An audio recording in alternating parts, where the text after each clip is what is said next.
আসসালামু আলাইকুম। আজকে আমি চিংড়ি মাছ ভুনা করব। মাছগুলো আমি আগে থেকেই কেটে ধুয়ে নিয়েছি। এবার মাছের মধ্যে হলুদ, লবণ আর একটু সরিষার তেল দিয়ে মাছটাকে মেখে নেব। এবার মাছটাকে ভালো করে ভেজে নেব। এই তো মাছগুলো ভাজা হয়ে এসেছে, এবার নামিয়ে নেব। এবার কড়াইতে দিয়ে দেব সরিষার তেল।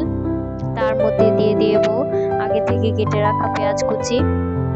এবার দিয়ে দেব 1 চামচ লবণ, যাতে পেঁয়াজটা তাড়াতাড়ি ভাজা হয়ে যায়। পেঁয়াজটাকে আমি ততক্ষণ পর্যন্ত ভাজবো যতক্ষণ পর্যন্ত না পেঁয়াজগুলো লাল হয়ে আসছে।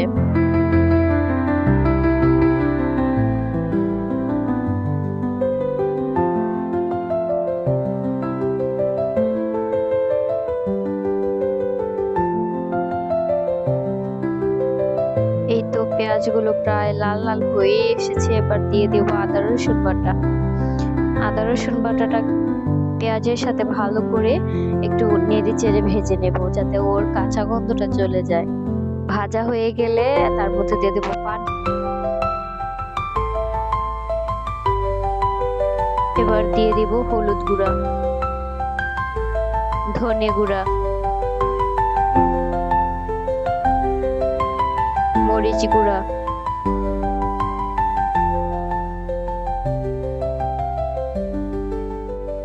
এবার দিয়ে দেব জিরে গুঁড়া আর জিরে বাটা।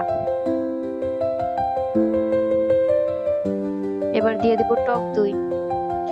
এবার মশলাটাকে ভালো করে কষিয়ে নেব যতক্ষণ পর্যন্ত না মশলাগুলোর থেকে তেল বের হয়ে আসছে।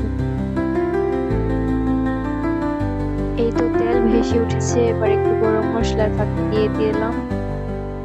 এবার পরিমাণ মতন ঝোল দিয়ে দেব। ঝোলটা ফুটে গেছে, এবার ভাজা চিংড়ি মাছগুলোকে দিয়ে দেব। ঝোলের সাথে চিংড়ি মাছগুলোকে ভালো করে রান্না হতে দেব। এবার দিয়ে দেব কিছু কেটে রাখা কাঁচামরিচ। যখন ঝোলটা শুকিয়ে আসবে তখন ধনেপাতা দিয়ে নামিয়ে নেব। এই তো চিংড়ি মাছ রান্নাগুলো প্রায় শেষ।